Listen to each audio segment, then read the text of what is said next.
Hello, എന്താ ഉറങ്ങിപ്പോയോ? Sorry sir, ഇന്നലെ വെളുക്കുന്നിടം വരെ ഓട്ടം ഉണ്ടായിരുന്നു. അല്ലെങ്കിലും നമ്മുടെ മലയാളികൾ ഇങ്ങനെ എവിടെയും വെളിയിൽ പോയാ രാവും പകലും ജോലി ചെയ്ത് കാശുണ്ടാക്കും. എന്താ കേരളത്തിലാരും ജോലിക്ക് പോകാറില്ലേ? നാട്ടുകാരെ കളിയാക്കരുത് കേട്ടോ. വാ.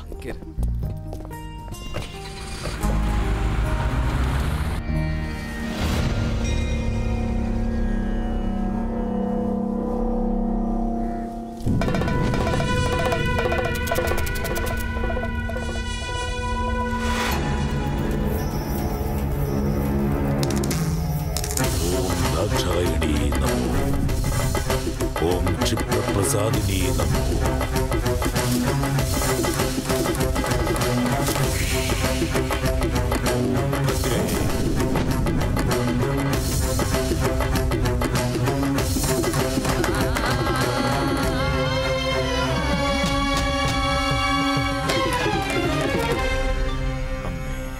കുട്ടിയുടെ ശരീരത്തിൽ നിന്ന് ബാധ ഒടിഞ്ഞിരിക്കുന്നു.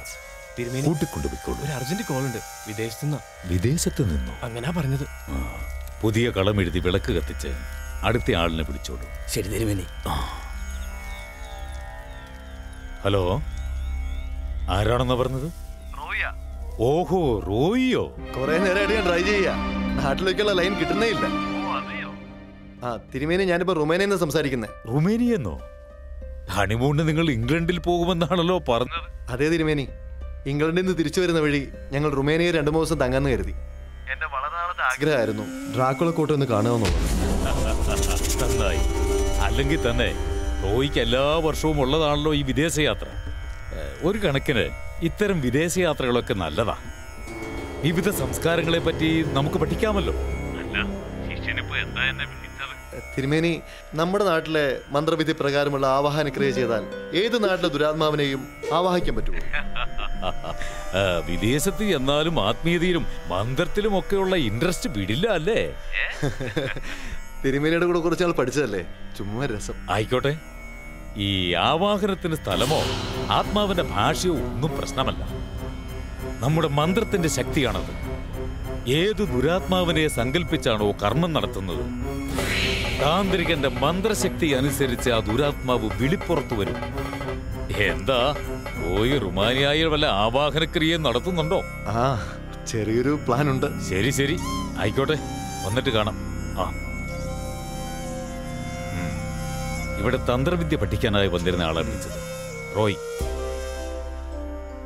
കല്യാണം കഴിഞ്ഞതിന്റെ പിറ്റേന്ന് ഹണിമൂൺ ആഘോഷിക്കാൻ വേണ്ടി ഇറങ്ങി തിരിച്ചതാ. പക്ഷേ ഒരു പാവപ്പെട്ടവും 10-15 ദിവസമായിട്ട് പച്ച തൊടാതെ പട്ടിണി കിടക്കാന്ന് ഇവിടെ ആരെങ്കിലും അറിയുന്നുണ്ടോ? അതിന് ഇന്നത്തെ ഒരു ദിവസം കൂടി കഴിയണം.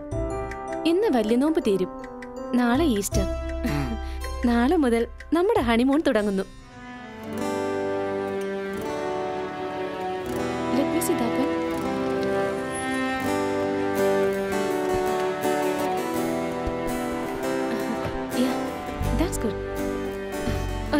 ഞാൻ താമസിച്ചു പോയി. ഇല്ല, റോയിച്ചിനെ കൊണ്ടുവിട്ട്. റോയ് സാറിനെ അവിടെ കൊണ്ട് ഇറക്കുക മാത്രമല്ലായിരുന്നല്ലോ പണി. പിന്നെ ഇവിടെ പോയി പോയതല്ല, പോകുന്ന വഴി എനിക്ക് പരിചയമുള്ള ഒരു മലയാളി നമ്പൂരിയുടെ വീട്ടിൽ കയറി ഓട്ടുകണ്ടിയും നിലവിളക്കും കർപ്പൂരവും കളവെഴുതാനുള്ള പൊടികളും ഒക്കെ മേടിച്ചു കൊടുത്തു. ആ നമ്പൂതിരിക്ക് ഇവിടെ കസ്റ്റംസിലാ ജോലി. ആള് വലിയ ഭക്തനാ. പൂജ കഴിഞ്ഞ് എപ്പോ എത്തും? ചേച്ചിയുടെ ഷോപ്പിംഗ് കഴിഞ്ഞ് റൂമിലാക്കിയിട്ട് വരാനാ പറഞ്ഞത്.